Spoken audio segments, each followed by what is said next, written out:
E hoje nós estamos recebendo aqui no nosso estúdio o deputado federal Saulo Viana para falar de algumas propostas e também de alguns bastidores, ali, algumas informações de bastidores da política, já que estamos em ano eleitoral e tem muita coisa acontecendo. Seja bem-vindo, deputado, ao nosso estúdio. O senhor já é a primeira vez esse ano, né? Primeira vez de 2024. É, 2024 é a primeira vez. Bom dia, obrigado pelo convite mais uma vez. Obrigado, Rafael, Diane e a todos os ouvintes da Band News Difusora. Deputado, a gente quer começar falando sobre um projeto que o senhor apresentou que visa proteger as crianças e adolescentes da inteligência artificial. Queria que o senhor falasse um pouco desse projeto, o que motivou a apresentação dele, como está o andamento e do que se trata especificamente. Então, primeiro, a ideia desse projeto de lei é por conta dessa novidade que existe hoje na internet, que é a questão da inteligência artificial.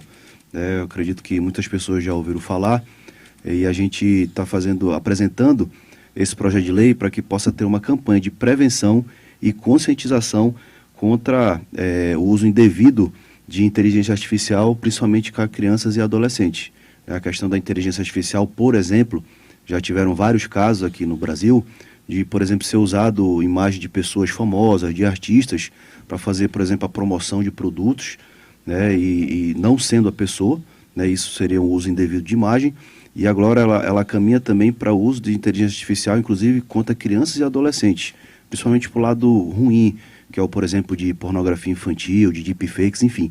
Então isso visa, esse projeto de lei visa que a gente possa fazer justamente essa prevenção e a conscientização das pessoas do que é e o mal que isso faz para a sociedade. Nas escolas. Exatamente. A ideia é que isso possa ser feito principalmente no ambiente escolar, que é onde estão as crianças e os adolescentes, pais responsáveis, familiares, professores, para que todos possam ter a consciência do tanto mal, quanto mal isso faz, e também que a gente saiba, que as pessoas saibam distinguir o que é real e o que é a questão da inteligência artificial.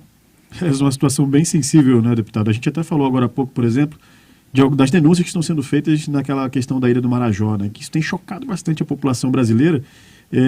E como a gente falou, né, uma especialista da UFPA falou pra gente que sim, que existe, que infelizmente os crimes são cometidos, que há esse cenário, mas que não é só isso e não do jeito que está sendo divulgado, né?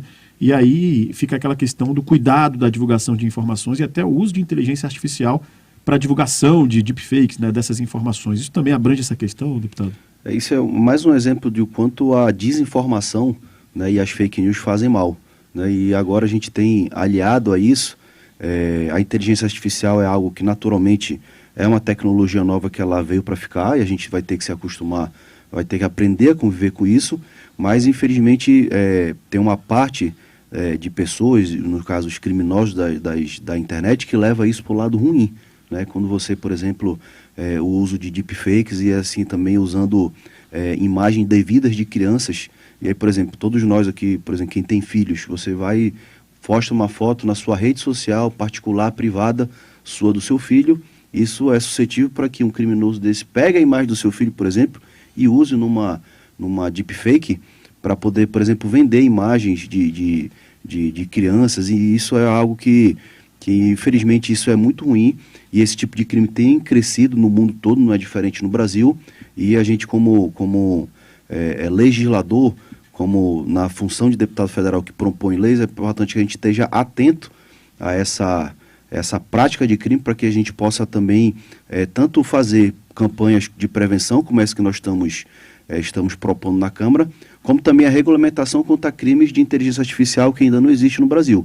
Já existe a regulamentação de crimes na internet, mas especificamente da regulamentação de crime de inteligência artificial ainda não existe. Isso é algo que a gente, provavelmente nesse ano de 2024, o Congresso vai avançar contra esse tipo de crime na internet.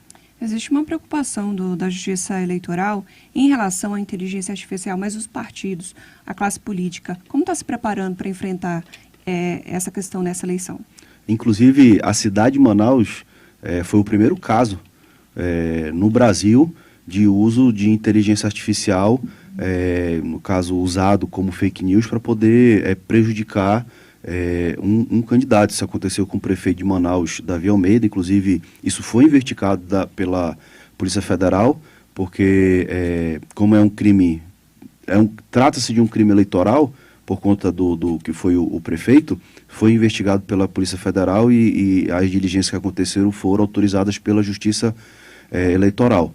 Então, os partidos também têm, no caso, tendo a atenção sobre essa novidade. Né? Isso aconteceu aqui em Manaus, isso tem acontecido em outras cidades do Brasil, e como a gente está se aproximando do período eleitoral e o uso da internet ela tem se intensificado muito para as campanhas eleitorais, pelo lado positivo de você poder apresentar suas propostas, enfim, conversar com o seu eleitorado, mas infelizmente também tem essa questão do lado negativo, né, das fake news, que foi usado muito no ano de 2022, e agora usando também a inteligência artificial para difamar e para prejudicar candidatos. Então isso é mais uma novidade que a Justiça Eleitoral, os partidos têm se precavido sobre isso, mas a Justiça Eleitoral também está muito atenta para poder combater esse tipo de crime. Deputado, vamos seguir aqui para um outro tema agora.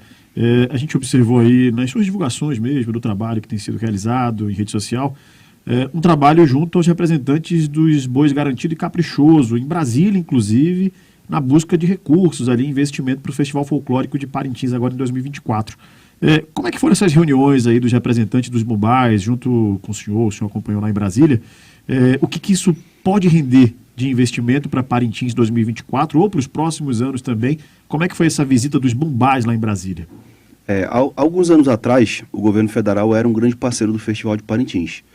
A Petrobras já foi apoiador, os Correios já foram apoiadores, o Ministério da Saúde, o Ministério da Cultura, o Ministério do Turismo, e aí depois passado alguns anos, essas parcerias elas foram ficando para trás, elas não aconteceram mais.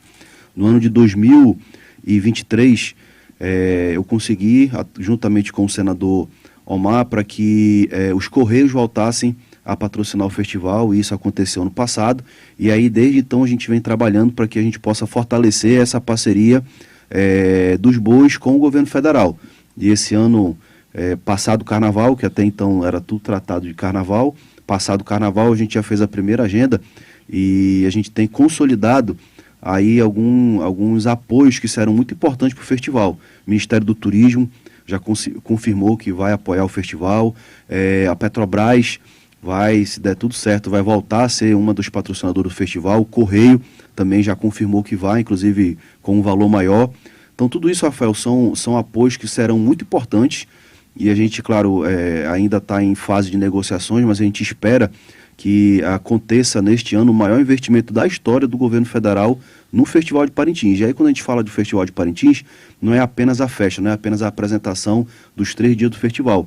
Tem todo um trabalho que é feito, principalmente antes do festival, que tem os bois, tanto na cidade de Parintins como para o estado também, é a nossa identidade cultural, tem a questão cultural, tem a questão social, porque os bois também trabalham muito com o social na cidade de Parintins, e tem também, claro, a questão econômica.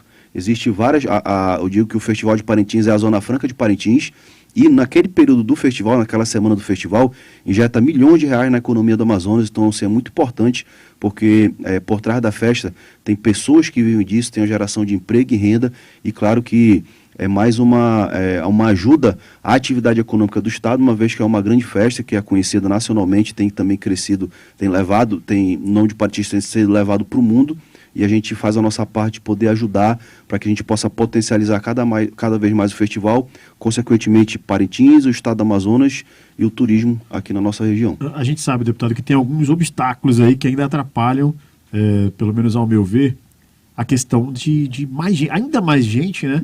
E que até deixa aquela questão também do, puxa vida, mas é tão caro, que é a questão do preço das passagens aéreas. Sim. A questão também dos ingressos, né, que o Ministério Público também apura essa questão dos preços dos ingressos. Isso foi tratado nessa reunião em Brasília, essa questão de tentar resolver o problema de malha viária, de preço muito caro de passagem para Parintins, principalmente nessa época? E assim, naturalmente as pessoas que tratam disso em Brasília, como o Ministério da Cultura e o Ministério do Turismo, eles são conscientes dessas problemáticas que tem no festival, mas isso assim, só vai ser resolvido definitivamente quando a gente tiver a maior oferta. Por exemplo, quanto mais oferta de empresas aéreas operando para Parintins, naturalmente vai baixar o preço das passagens, porque hoje apenas uma empresa aérea faz esse voo para Parintins no período do festival. Inclusive, tá para ser anunciado, está muito próximo de ser anunciado, que, por exemplo, uma companhia aérea vai fazer um voo no período do festival de São Paulo direto para Parintins. Isso vai, com toda certeza, impulsionar ainda mais as pessoas do sul, do sudeste que já conhecem o festival e querem voltar, e outros que querem conhecer, para poder ir até Parintins.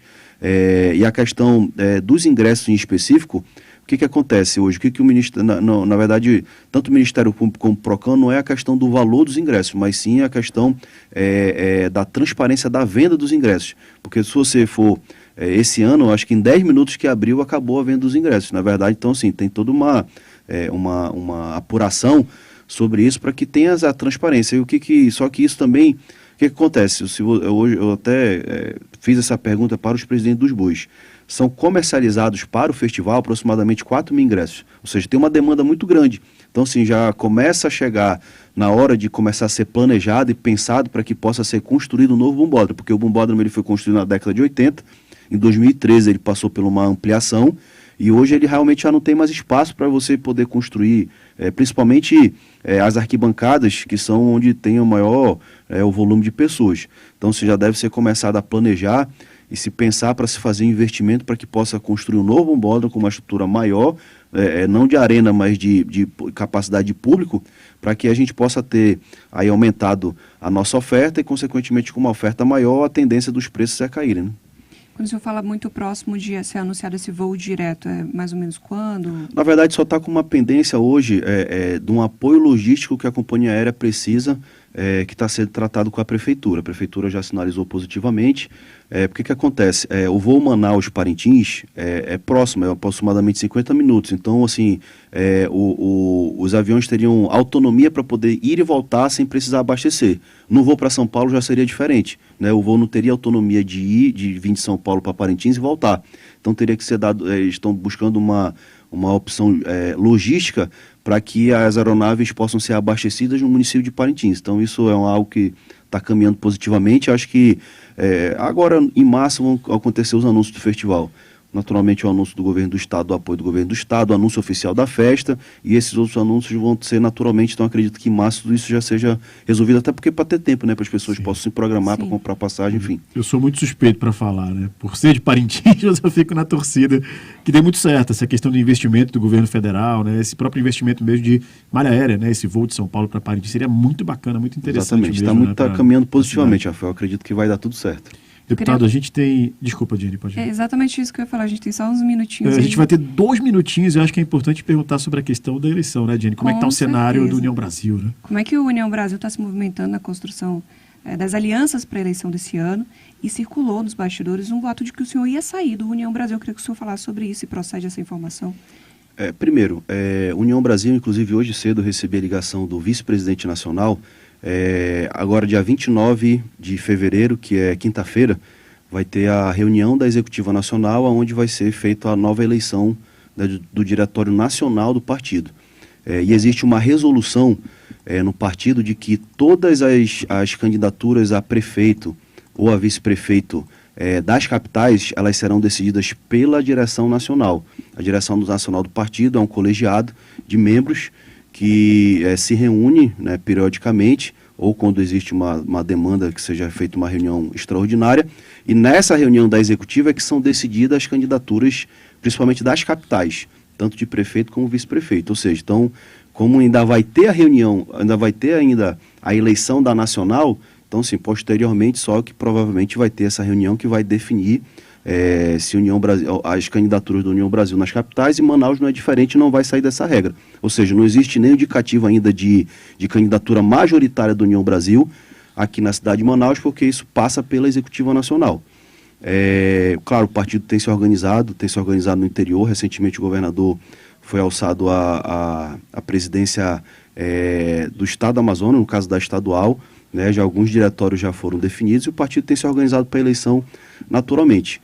Referente à questão de saída do partido, não, fui eleito pela União Brasil, eu tenho um ótimo relacionamento com a direção nacional do partido, tenho um ótimo relacionamento com a bancada do partido, do União Brasil, a amizade que eu construí ao longo desse ano de 2023, me sinto no União Brasil em casa, muito bem tratado, e a gente tem trabalhado, claro que partido já está dizendo o nome, é parte, né? Então, assim, tem várias pessoas que têm pensamento diferente e isso naturalmente gera gera atrito às vezes, gera, né, ninguém pensa da mesma forma, mas claro que a gente vem conversando para chegar a entendimentos dentro do partido, tanto a nível nacional como no estado do Amazonas. E o impeachment, o senhor assina ou não assina?